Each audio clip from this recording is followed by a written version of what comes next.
Hi! കുറേ നാളായി ഒരു ലോങ് വീഡിയോ ചെയ്യണമെന്ന് വിചാരിക്കുന്നു. അപ്പോൾ എൻ്റെ ഡിഗ്രി എക്സാമിൻ്റെ പ്രിപ്പറേഷനും അതിൻ്റെ പുസ്തകങ്ങളും ഒക്കെ ആട്ടോ ഇതിൽ പരിചയപ്പെടുത്തുന്നത്. LP, UP എക്സാമിൻ്റെ സമയത്താട്ടോ ഞാൻ ആദ്യമായിട്ട് PSC പഠനം തുടങ്ങിയത്. പിന്നെ അത് LDC പഠനമായി, സെക്രട്ടേറിയറ്റ് അസിസ്റ്റൻ്റ് പഠനമായി. അവസാനം HSI നോട്ടിഫിക്കേഷൻ വന്നപ്പോൾ എല്ലാം ഇട്ടെറിഞ്ഞ് HSIയുടെ പുറകെ ഓടി. അങ്ങനെ കറങ്ങിത്തിരിഞ്ഞ് വീണ്ടും ജനറൽ PSCയിലേക്ക് എത്തിയിട്ടുണ്ട്.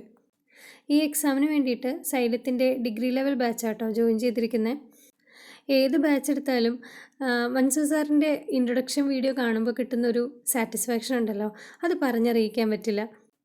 ഈ ഇൻട്രൊഡക്ഷൻ വീഡിയോയിലും സാറ് പറയുന്നത് ഇതുപോലെ ഒരു ഡിഗ്രി ലെവൽ എക്സാമിന് വരാനില്ല എന്നുള്ളതാണ്. കാരണം യൂണിവേഴ്സിറ്റി അസിസ്റ്റൻറ്റും അതുപോലെ കമ്പനി ബോർഡ് അസിസ്റ്റൻറ്റും ഒക്കെ ചേർന്ന് 4500ഓളം വേക്കൻസീസ് ആയിരിക്കും നമ്മളെ കാത്തിരിക്കുന്നത്.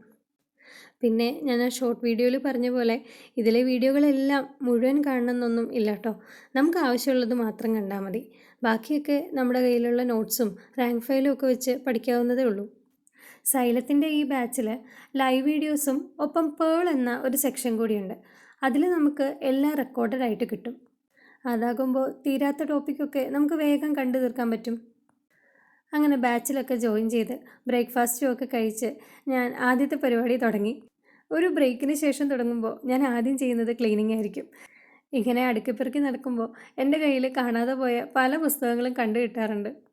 ഒരു പീരിയോഡിക് ടേബിളും അറ്റ്ലസും അതുപോലെ നദികളൊക്കെ വരച്ച് അടയാളപ്പെടുത്താൻ പറ്റിയ ഒരു ഇന്ത്യയുടെ പൊളിറ്റിക്കൽ മാപ്പൊക്കെ ഉള്ളത് നല്ലതാട്ടോ. ഇതൊക്കെ സ്മാർട്ടായിട്ട് പഠിക്കാൻ നമ്മളെ നല്ലോണം ഹെൽപ്പ് ചെയ്യും. ഏതാണ്ട് ഒരു വർഷത്തെ ബ്രേക്കിന് ശേഷമാണ് ഞാൻ വീണ്ടും ജനറൽ PSC പഠിക്കാനായിട്ട് തുടങ്ങുന്നത്. അതുകൊണ്ടാണ് എൻ്റെ ഈ അലമാരി ഇത്രയും അലമ്പായിട്ട് കിടക്കുന്നത് കേട്ടോ.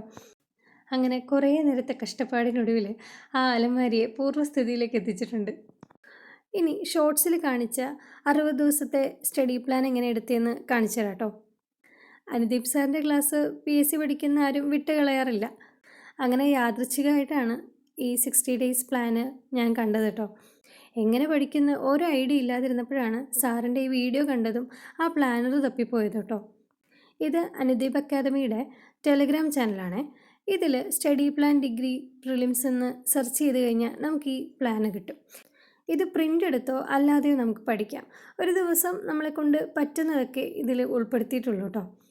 പക്ഷേ സാറ് പറയുന്നുണ്ട് ഇത് മാത്രം പോരാ, നമ്മുടെ എഫേർട്ടും കൂടി വേണമെന്ന്. ഓരോ ആഴ്ചയിലും റിവിഷൻ കൂടി ഉൾപ്പെടുത്തിയിട്ടാണ് ഈ പ്ലാൻ ഡിസൈൻ ചെയ്തിരിക്കുന്നത് കേട്ടോ. അതുകൊണ്ട് തന്നെ റിവിഷന് വേണ്ടിയിട്ട് വേറൊരു ദിവസം തപ്പിപ്പോകേണ്ട കാര്യമില്ല. ഇതിൻ്റെ അവസാനത്തിൽ നമ്മൾ ഡിഗ്രി പ്രിലിംസ് എക്സാമിന് ഏതൊക്കെ ബുക്കുകളാണ് റെഫർ ചെയ്യേണ്ടതെന്ന് സാറ് ഉൾപ്പെടുത്തിയിട്ടുണ്ട്. അത് ഭയങ്കര ഉപകാരം കേട്ടോ. കാരണം SCERT NCERTയിൽ ഏതൊക്കെ ചാപ്റ്ററാണ് വേണ്ടതെന്ന് വരെ വ്യക്തമായിട്ട് അതിൽ കൊടുത്തിട്ടുണ്ട്. ഇനി ഞാൻ റെഫർ ചെയ്യുന്ന കുറച്ച് പുസ്തകങ്ങൾ കാണിക്കാം കേട്ടോ. UPSC ആസ്പിരൻസിൻ്റെ ബൈബിളായിട്ട് കാണുന്ന ഈ ഇന്ത്യൻ പൊളിറ്റി നമുക്ക് ഒരുപാട് ഉപകാരപ്പെടുന്നതാണ്. ഈ പുസ്തകം മുഴുവൻ അരിച്ചു പെറുക്കാനല്ല കേട്ടോ, പകരം ഒരു റെഫറൻസായിട്ട് ഭരണഘടനയിലെ ഒരു ടോപ്പിക്ക് പഠിക്കുമ്പോൾ അതിൻ്റെ കാര്യകാരണങ്ങളൊക്കെ മനസ്സിലാക്കാൻ ഈ പുസ്തകം ഉപകാരപ്പെടും. അതുകൊണ്ട് സ്റ്റേറ്റ്മെൻറ്റ് ചോദ്യങ്ങൾ നല്ലപോലെ ആൻസർ ചെയ്യാനും പറ്റും.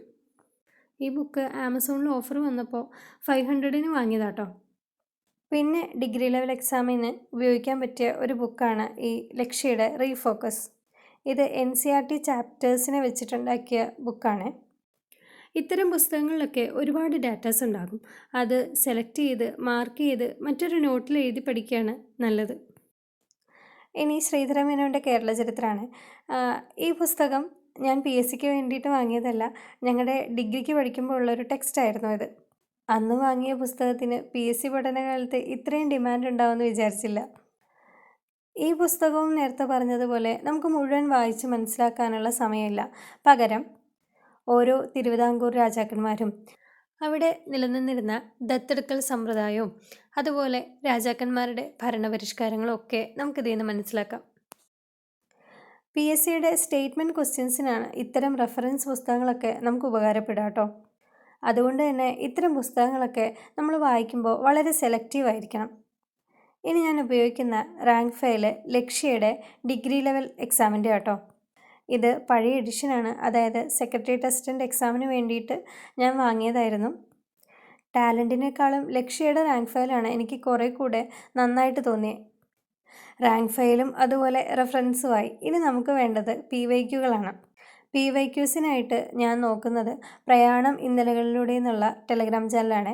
ഇതിൽ 10ാം തരം പരീക്ഷയ്ക്കും ഡിഗ്രി ലെവൽ എക്സാമിനും തയ്യാറാകുന്നവർക്ക് വേണ്ടിയിട്ട് സ്പെഷ്യലായിട്ട് കുറച്ച് കാര്യങ്ങളുണ്ട്. വളരെ ചെറിയ ഫീസിലാണ് നമുക്ക് ഈ 10ാം തരം ക്വസ്റ്റ്യൻ ബാങ്ക് കിട്ടുന്നത് കേട്ടോ. ഇതുപോലെ ചെറിയൊരു എമൗണ്ട് അടച്ചാൽ നമുക്ക് ഡിഗ്രി ലെവലിൻ്റെയും ക്വസ്റ്റ്യൻ ബാങ്ക് കിട്ടും. അത് ഞാൻ അടുത്ത വീഡിയോയിൽ കാണിക്കാം കേട്ടോ. ഇത് ഒരുപാട് യൂസ്ഫുൾ ആയതുകൊണ്ടാണ് ഞാൻ ഷെയർ ചെയ്യുന്നത്. കാരണം പ്രയാണം ടീം അത്രയും എഫേർട്ട് എടുത്തിട്ടാണ് ഇതുപോലെ ഒരു റെഫറൻസ് ഉണ്ടാക്കിയെടുത്തിരിക്കുന്നത്. അതുകൊണ്ട് തന്നെ PYQ ചെയ്തു നോക്കാൻ പറ്റിയ ഏറ്റവും ബെസ്റ്റ് പ്ലാറ്റ്ഫോമായിട്ട് എനിക്ക് പ്രയാണം തോന്നാറുണ്ട്. ഇതാണ് ഫോക്കസ് ഏരിയ. അവരുടെ ക്വസ്റ്റ്യൻ ബാങ്കിലുള്ള ഓരോ PYQവിൻ്റെയും പ്രധാനപ്പെട്ട ഫോക്കസ് ഏരിയകളാണ് ഇതിൽ കൊടുത്തിട്ടുള്ളത്. അപ്പോൾ ഇത്രയും പുസ്തകങ്ങളാണ് ബേസിക്കായിട്ട് ഞാൻ പരിചയപ്പെടുത്തുന്നത് കേട്ടോ. ഒപ്പം 60 ദിവസത്തെ പ്ലാനും പിന്നെ ഞാൻ സൈലത്തിൻ്റെ ഓഫ്ലൈൻ ക്ലാസ്സിൽ പോയപ്പോൾ അവിടുന്ന് കിട്ടിയ ഒരു സ്റ്റഡി മെറ്റീരിയലുമാണ്. എല്ലാ സബ്ജക്റ്റിൻ്റെയും ടോപ്പിക് വൈസ് ആയിട്ടുള്ള ഒരു ബുക്ക്ലെറ്റായിട്ട് നമുക്കിത് റിവിഷൻ ഉപയോഗിക്കാം. അപ്പോൾ ഈ വീഡിയോയുടെ 2ാം ഭാഗം വേണമെങ്കിൽ ഒന്ന് പറയണേ.